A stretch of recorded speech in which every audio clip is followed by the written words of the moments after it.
नमस्कार। आकाशवाणी कटक आंचलिक संवाद पढ़ुचंती सत्यव्रत बेहुरा। मुख्य संवाद। राज्यवासी स्वप्न पूरण लगी गत 2 वर्षरे सरकार विभिन्न जनकल्याणकारी योजना कार्यकारी करिसेंति कहिले प्रधानमंत्री। मयूरभंज रायरंगपुर ठारे 47,000 कोटी ऊर्ध्व टंकार विभिन्न विकासमूलक प्रकल्पर कले उद्घाटन और शिलान्यास। राज्य में गत 2 वर्षरे विकास प्रक्रिया त्वरान्वित होईछि बोली कार्यक्रम में जोगदे कहिसेंति मुख्यमंत्री। पीएम किसान सम्मान निधि योजना रे आज 18,880 कोटी टंकार सहायता राशि प्रदान करिवे प्रधानमंत्री। शरणार्थी प्रति समवेदना और समर्थन जणाइबा लक्ष्य आज पालन करा जाउछि विश्व शरणार्थी दिवस। एवं मौसुमी वायु प्रभाव में राज्यर विभिन्न स्थान में वर्षा हेबा नै पाणीपाग केन्द्रर सतर्क सूचना।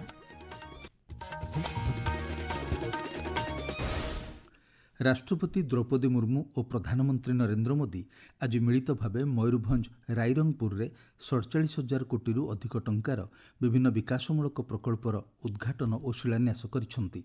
एही प्रकल्पगुड़िक मध्यरे शक्ति, भित्तिभूमि निर्माण, स्वास्थ्य सेवा, शिक्षा और जलसेचन क्षेत्र रहिछि।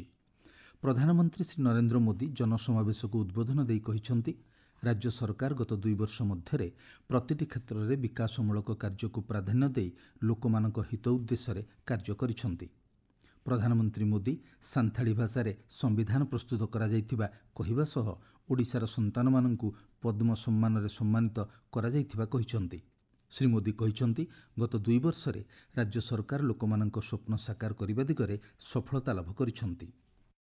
रघुनाथ मुर्मू जी ने संथाली भाषा के लिए ओल्ड चिकी लिपि का निर्माण किया था। हमारी सरकार ने संथाली भाषा में भारत के संविधान को प्रस्तुत किया है। ओडिशा की संतानों को पद्म सम्मान देकर सम्मानित किया है। पिछले 2 वर्षों में ओडिशा सरकार भी इन सभी विभूतियों के सपनों को पूरा करने में दिन रात पुरुषार्थ कर रही है।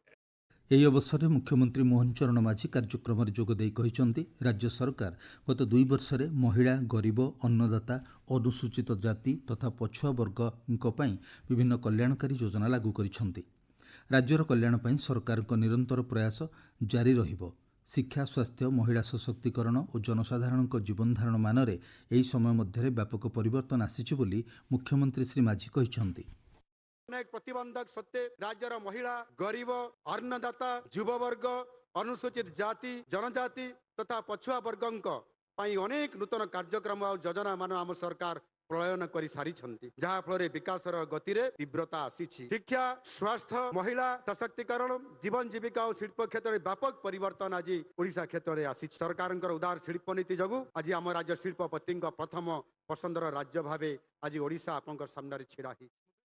प्रधानमंत्री नरेंद्र मोदी आज राष्ट्रपति द्रौपदी मुर्मू पैतृक ग्राम पहाड़पुर में पहुंचवा पर राष्ट्रपति 68तम जन्मदिवस पालन उत्सव में जोग देइथिले। पहाड़पुर में पहुंचवा पर प्रधानमंत्री को राज्यपाल डॉक्टर हरिबाबू कंभमपाटी और मुख्यमंत्री मोहन चरण माझी स्वागत करथिले। राष्ट्रपति और प्रधानमंत्री आदिवासी उपासना स्थली सांथाली जाहेरा एवं हो जाहेरा रे प्रार्थना करथिले। ଏହି ଅବସରରେ ରାଷ୍ଟ୍ରପତି ଶ୍ରୀମତୀ ମୁର୍ମୁ ଓ ପ୍ରଧାନମନ୍ତ୍ରୀ ଶ୍ରୀ ମୋଦି ପାହାଡ଼ପୁର ସ୍କୁଲ ସମେତ ଦକ୍ଷତା ବିକାଶ କେନ୍ଦ୍ର ପରିଦର୍ଶନ କରିବା ସହ ସ୍ଥାନୀୟ ଆଦିବାସୀ ସମ୍ପ୍ରଦାୟ ସହ କଥାବାର୍ତ୍ତା କରିଥିଲେ। ଦକ୍ଷତା ବିକାଶ କେନ୍ଦ୍ରରେ ପ୍ରଧାନମନ୍ତ୍ରୀ ଛାତ୍ରଛାତ୍ରୀଙ୍କ ସହ ଆଲୋଚନା କରିଥିବା ଜଣାପଡ଼ିଛି। ଓଡ଼ିଶା ଗସ୍ତର ପ୍ରଥମ ଦିନରେ ରାଷ୍ଟ୍ରପତି ଦ୍ରୌପଦୀ ମୁର୍ମୁ ରାଇରଙ୍ଗପୁର ପୁଲିସ ଜିଲ୍ଲା ସମେତ ଅନ୍ୟ କେତେକ ପ୍ରକଳ୍ପର ଉଦ୍ଘାଟନ କରିଛନ୍ତି। ଗତକାଲି ରାଷ୍ଟ୍ରପତି ଶ୍ରୀମତୀ ମୁର୍ମୁ ରାଇରଙ୍ଗପୁରରେ ପହଞ୍ଚିବା ପରେ ଏକ ମେଡିକାଲ କ୍ୟାମ୍ପକୁ ଉଦ୍ଘାଟନ କରିବା ସହ ସେଠାରେ କାର୍ଯ୍ୟରତ କର୍ମଚାରୀଙ୍କ ସହ କଥାବାର୍ତ୍ତା କରିଥିଲେ। ଏହି ଅବସରରେ ରାଷ୍ଟ୍ରପତି ଗ୍ରାମୀଣ ଜଳଯୋଗାଣ ପ୍ରକଳ୍ପର ଶୁଭାରମ୍ଭ କରିବା ସହ ବ୍ରହ୍ମକୁମାରୀଙ୍କ ମାତୃଶକ୍ତି ଭବନ ଏବଂ ଏକ ସ୍ୱତନ୍ତ୍ର ସର୍କିଟ୍ ହାଉସ୍ର ଉଦ୍ଘାଟନ କରିଥିଲେ। सूचनायोग्य गत वर्ष अगस्ट मासरे मयूरभंज पुलिस जिलार पुनर्गठन कराई रायरंगपुर पुलिस जिला सृष्टि करा जायतिला। एही नूतन पुलिस जिला अधीन 2टी पुलिस उपखंड और 14टी थाना रही। राष्ट्रपति द्रौपदी मुर्मू आज 68 वर्ष बयस पदार्पण करिसेंति। एही अवसर में उपराष्ट्रपति सीपी राधाकृष्णन, केन्द्रमंत्री धर्मेन्द्र प्रधान समेत बहु मान्यगण्य व्यक्ति राष्ट्रपति को शुभेच्छा जणाइछंति। सामाजिक गणमाध्यम पोस्टରେ प्रधानमंत्री नरेंद्र मोदी राष्ट्रपतिଙ୍କ देशसेवा समस्तଙ୍କୁ प्रेरणा जोगाइछि ବୋଲି କହିବା ସହ ତାଙ୍କ ଦୀର୍ଘ ନିରାମୟ ଜୀବନ କାମନା କରିଛନ୍ତି। ମୁଖ୍ୟମନ୍ତ୍ରୀ ମୋହନ ଚରଣ ମାଝୀ ରାଷ୍ଟ୍ରପତି ଶ୍ରୀମତୀ ମୁର୍ମୁଙ୍କୁ ଓଡ଼ିଶା ମାଟିର ଅନନ୍ୟ ଗୌରବ ଓ ଦେଶ ପାଇଁ ପ୍ରେରଣା ଓ ସଂକଳ୍ପର ପ୍ରତୀକ ଭାବେ ବର୍ଣ୍ଣନା କରି ତାଙ୍କ ଦୀର୍ଘ ଜୀବନ ଓ ମଙ୍ଗଳ କାମନା କରିଛନ୍ତି। राज्यपाल डॉक्टर हरिबाबू कंभमपाटी, उपमुख्यमंत्री प्रभाती परिड़ा और कनकवर्धन सिंहदेव और स्वास्थ्य मंत्री डॉक्टर मुकेश महालिंग प्रमुख राष्ट्रपति श्रीमती मुर्मू दीर्घ और निरामय जीवन कामना करिसेंति। नीट यूजी पुनः प्रवेशिका परीक्षा आसंताकाली अपराह्न 2टारू 5:15 पर्यंत अनुष्ठित होबाकु थिबा बेले एहा पूर्वरु देशव्यापी प्रस्तुति नै मॉक ड्रिल आयोजन कराजिबो। सकाळ 9टारू मॉक ड्रिल आरंभ होई दिन तमाम जारी रहिबो। 2.5 लाखरू अधिक सुरक्षा कर्मचारी मॉक ड्रिल सामिल हेबे। नीट यूजी पुनः प्रवेशिका परीक्षा को स्वच्छ और पारदर्शी ढंग से परिचालन पर यह मॉक ड्रिल कराजिबो। सूचना अनुसार आसंताकाली देशर 551टी सहर और विदेशर 14टी सहर में 22 लाखरू अधिक परीक्षार्थी नीट यूजी पुनः प्रवेशिका परीक्षा देवे। परीक्षार सीसीटीवी निरीक्षण व्यवस्था सह आधार आधारित चिह्नट प्रमाणीकरण और जीपीएस समर्थित यान व्यवहार कराजिबो बोली जणापड़िछि। राज्य सरकार 2 वर्ष पूर्ति अवसर में नवरंगपुर जिले में विकासर धारा ओडिशा सारा कार्यक्रम अनुष्ठित होईछि। जिला योजना बोर्ड अध्यक्ष तथा विधायक गौरीशंकर माझी मुख्य अतिथि भाव जोगदे केन्द्र और राज्य सरकार द्वारा प्रणीत विभिन्न विकासमूलक योजना संपर्क में आलोचना करथिले। भद्रक जिला राणीताल स्थित कृषि विज्ञान केन्द्र में प्राकृतिक और जैविक कृषि उपरे एक कर्मशाला अनुष्ठित हो जाइछि। सांसद अभिमन्यु सेठी कर्मशाला जोगदे कृषकों आय वृद्धि, परिवेश सुरक्षा, खेत बंचाय अभियान और नूतन प्रजुक्तिविद्या व्यवहार उपरे गुरुत्वारोप करथिले। आपण माने आंचलिक संवाद शुणुछंती आकाशवाणी कटक केन्द्ररू। प्रधानमंत्री नरेंद्र मोदी आज पीएम किसान सम्मान निधि योजनार 23तम किस्ती प्रदान करिवे। पश्चिमबंग हुगुली जिलार तारकेश्वरଠାରେ एक स्वतंत्र कार्यक्रम में प्रधानमंत्री देशर 9,44,00,000 अधिक कृषकों बैंक खाता को प्रत्यक्ष लाभ हस्तांतरण जरिए 18,880 कोटी टंका प्रदान करेंगे। यह अवसर में प्रधानमंत्री आभासी जरिए संबोधन कर कार्यक्रम रही। 2019 मसीह यह योजन वर्तमान सुधा 11 कोटी अधिक कृषकों को 22टी किस्ती जरिए 4 लाख कोटी टंका अधिक प्रदान कर। प्रधानमंत्री विकसित भारत रोजगार योजना PMVBRY निजुक्ति सृष्टि, युवपीढ़ी को सशक्त एवं भविष्यत पर सुदृढ़ कर्मशक्ति निर्माण करिबारे सहायता हेउछि। योजन युवपीढ़ी को असीम सुजोग सहित सशक्त करिवार दृष्टिकोण निहित रही।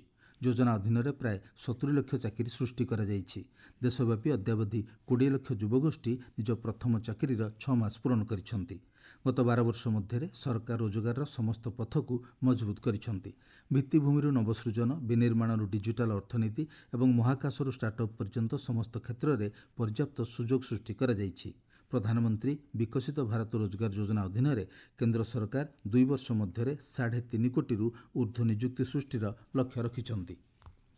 बौद्ध जिले में शिशु एवं किशोर श्रमिक निराकरण सचेतनता बैठक अनुष्ठित हो जाइछि। जिलापाल अध्यक्षतार अनुष्ठित बैठक में विभिन्न विभाग मध्य समन्वय रक्षा करी शिशु श्रमिक चिह्नट सह सेमानंकु उद्धार करी पुनर्वास व्यवस्था करने उपरे गुरुत्व दिया जाइछि। नुआपड़ा जिला सदर महकुमा स्थित जिलापाल कार्यालय परिसर में उर्मास पक्षर आंब पसरा कार्यक्रम अनुष्ठित हो जाइछि। जिलापाल मधुसूदन दास कार्यक्रम उद्घाटन करथिले। एथिरे 45 प्रकार आंब प्रदर्शित होइथिला। विपर्यय प्रस्तुति नहीं राज्यर विभिन्न अंचल अभ्यास कार्यक्रम आयोजन करा जाउछि। एही क्रम गजपति जिलार विभिन्न आश्रयस्थली गुड़िकरे जिला अग्निशम विभाग पक्षर अभ्यास कार्यक्रम अनुष्ठित होइछि। नुआपड़ा जिले में चलित रवि ऋतु में 44टी धान क्रय केन्द्र जरिए गतकाली 636 जन चाषी 31,670 क्विंटाल अधिक धान बिक्री करिसेंति।